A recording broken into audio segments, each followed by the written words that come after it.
Last week, we were thinking about our roles as parents in relation to communication and the importance of how we say things and the words we use and how that works with the actions and the tones of our voices and our facial expressions. We also considered how children then communicate with adults and how we react to the things that they say and how our reactions can then shape their behaviour. And in turn, we considered how certain behaviours in our children can affect their ability to communicate in that wider way through literacy, oracy, social skills, personal identity. And the example that we used when we were talking about that, when we were talking about some of their behaviours and how they relate to children's communication, the example we set it in was the use of children's screen time and gadgets. To start our thinking on how we as parents might do things differently then around our children and their screen time. This is really in response to what you gave us at the end of last session, which was you were saying to us you would like to hear a bit more about how to change the behaviour of children and their connection to screen time. So very much kind of in response to what you were saying, we'd like to start this session off with a TED talk by a man called Johan Hari, who did a lot of research into addiction, and he was talking about addiction generally, whether it's to do with food or whether it's to do with drugs or whether it's to do with screen time or any other kind of addiction. And he looks at the sort of less traditional understandings of how that addiction happens and what actually is going on there, what's the underlying cause of it. So we're going to skip the introduction that he has in his TED talk, and we're going to jump in. So he talks about why he was interested in it. We'll skip that bit, and we're going to jump in at the point where he starts to really tell us how he started to re-evaluate the understanding of what underlies addiction and addictive behaviour. So if we're ready, we're going to watch the TED talk.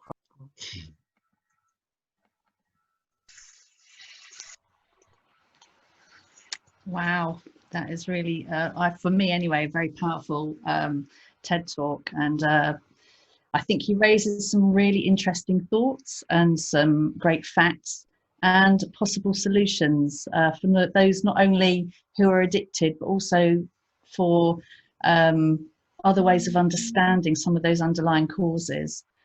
Pinpointing, as you heard, Johan sort of really focuses on the environment as a key contributory factor. And as he says, it's not a new idea. I also believe it very much too, that a person's environment is highly influential on how we behave as humans.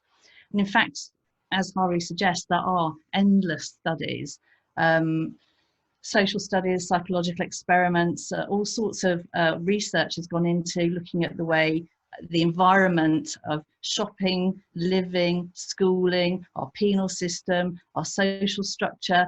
Lots of time and effort has been looked, got all these different avenues looking at environments, and almost every time coming back with the conclusion how important being connected with the environment and the people that you're in that environment with and how you connect is hugely influential on our behaviour. And if we look at what the attraction of engaging in screen time really is, and we can work out that it's that constant law for our children, is the fact that it's effortless, the fact that it's pretty much instant. You've got almost instant guaranteed gratification and entertainment. They have this great sense of success and empowerment that comes from winning games if they're gaming. And they've got this sense of connection, of belonging to an online community. So when you kind of take what we were talking about last week and think about the connection for children and the screen time and how they go back to it time and time again, and we think about what Hari's saying today, there does seem to be a huge overlap. And let's not forget, he talks about the chemical hooks, and we talked about them a little bit last week too, that sort of instant fire, putting the brain, on supercharge, it floods the brain with dopamine, it floods the gut with serotonin, and that's the happy hormones that keep us wanting to go back for more and more. And if you compare those feelings of contentment and happiness and feeling of worth, perhaps in an environment where you don't have that instant reaction, that instant wonderful feeling. No wonder the children, given the, you know, I could choose this or I could choose this, would go back and choose the one that seems so attractive.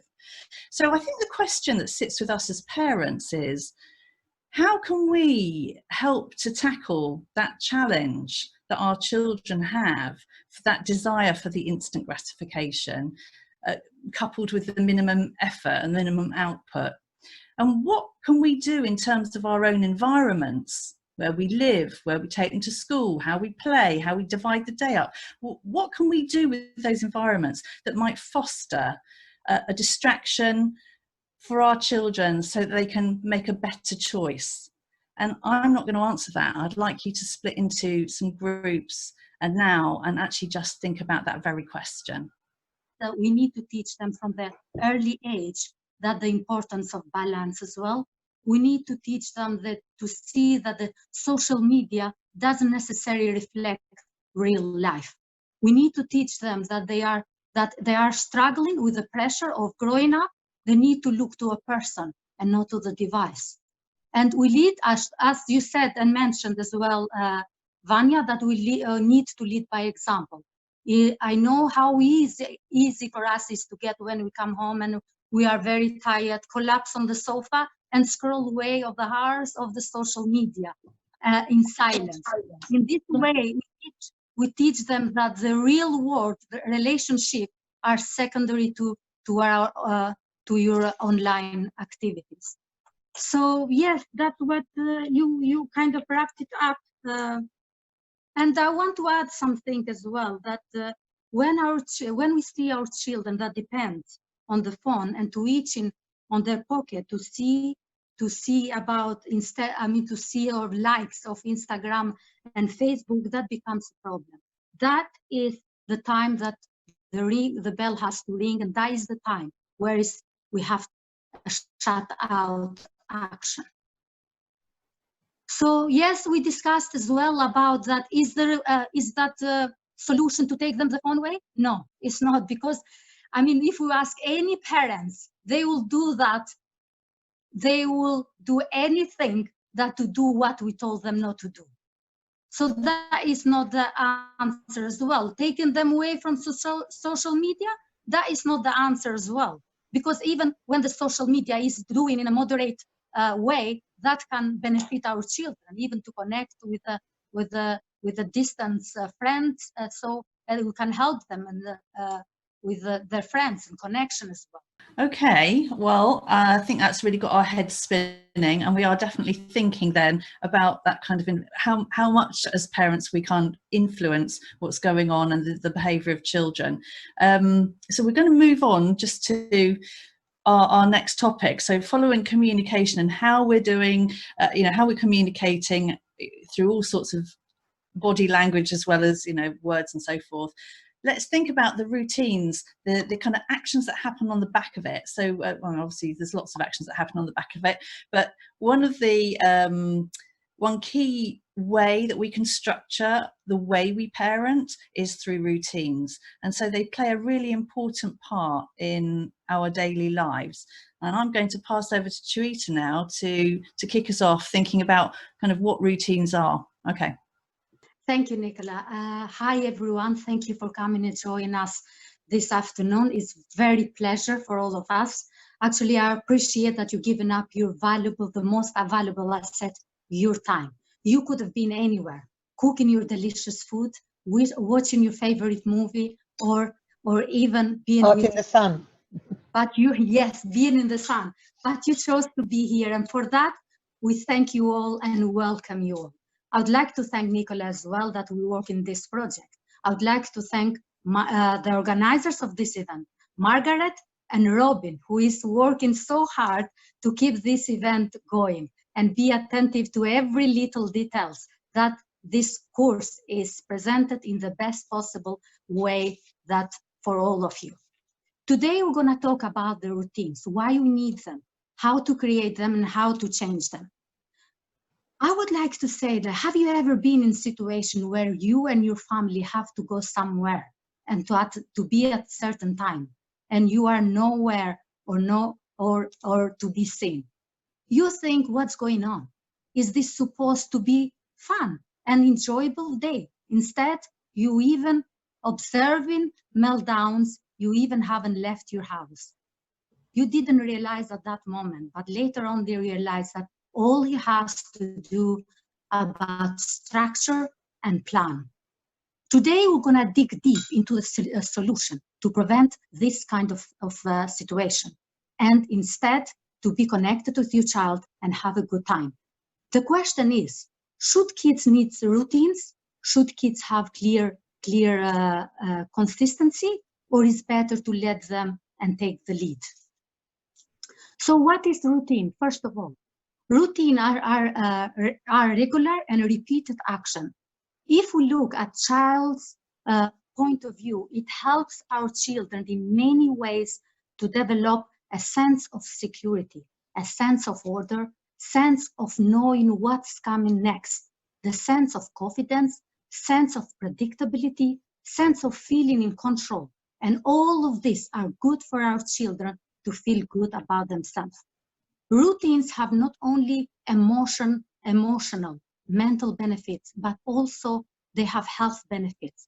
When parents teach their children to bathe and to brush their teeth, we teach about their morning and bedtime routines. They instill in their children a personal hygiene and health habits. Both habits and routines are regular with little or no conscious thoughts, whereas routines require higher degree of intention and effort. Rituals is something that is mindful and is purposeful. You are aware what you're doing, and there is meaning to each of that action. You do it not accidentally or mindlessly. You do it because you know there is meaning behind of that action. For example, in my house, we have our big rule. For me, that is not to talk negative words. We have to respect each other.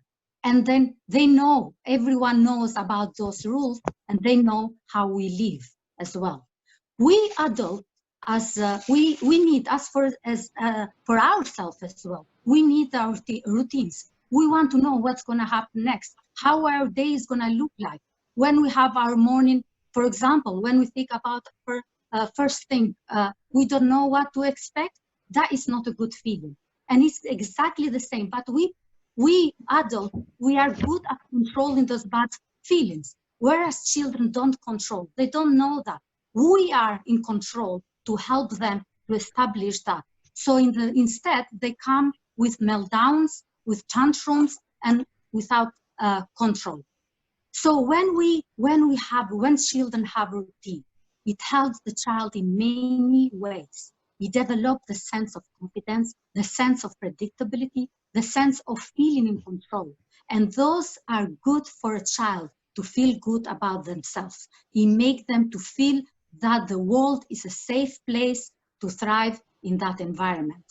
When it comes, for example, to rituals, bedtime ritual, mother, for example, in my family, mother and daughter, or mother and son, or vice versa, dad and mother, dad and daughter, dad and son. We have our rituals. For example, we have our dinner time together and we talk about things. When before bedtime as well, we talk, we pray together as well. And every Sunday, for example, my husband and my daughter, they do English breakfast. And that is amazing because they look up to those days. Or for example, every week or every month we have outgoings. For example, every Saturday I go out with each of my child, which we call me special time. So for example, today, as soon as I finish the program, this course, I have to go with my daughter. All my attention is to her. We're gonna go together, we can eat together, we can talk together. In this way, I know her better. I know what she likes, what she doesn't like. It's a connection, a bonding that that feeling is kind of compare a delicious feeling. Or for example, during the week, we have one movie night. So as a family, we see They always looked out for that, because at the end of the movie, we ask questions. What did you like most? What is the part, or how do you think that it could be? Or what is the moral of the movie? That is a very, very big connection and bonding with the child. As adults, we need that, and children need that as well. So we have to help that to create that connection as well. So to help, how do you, now the question is, how can we help the children to feel secure? There are four the most important steps. First, with the structure. You can make a child to feel secure and comfortable. Second is routine. We can add structure to our homes, and like repetition around bedtime and when they are awake. So the child needs to know what are required in the bedtime, what is required in the when they wake up, or what they do before they go to school, when they come. How does when your child comes home, how does routine looks like? Do you have like a dinner time together? So these are some very important things. So the third one is predictability. There are things that children need to know what is going to happen next. And the fourth one is consistency. Means that is very important in parents' authority. Mean what you say and follow through. If, for example, you say something that, okay, you are granted for 1 week, then I think that you have already granted yourself. Because if you don't, you have to follow through. And when the child knows what happens, many times children always will push boundaries. They always try because they want to know they want to test that system. They will not gonna tell us, oh, thank you, mommy, for these routines, for these rituals that you made us. Maybe one day, maybe later they're gonna tell us. But that moment we're not gonna have that. But yes, it is very, very, very important. It has been said that 90% of children develop after when they are born. So it is important for the brain development to have some sort of structure, predictability, and consistency, and nurturing them. And the more sameness and more predictability a child experiences, better the brain develops in a healthy way. Routines, rituals, they can focus, they can help as well in a cognitive, emotional, and physical development, social and social life skills. So now we're going to break into groups,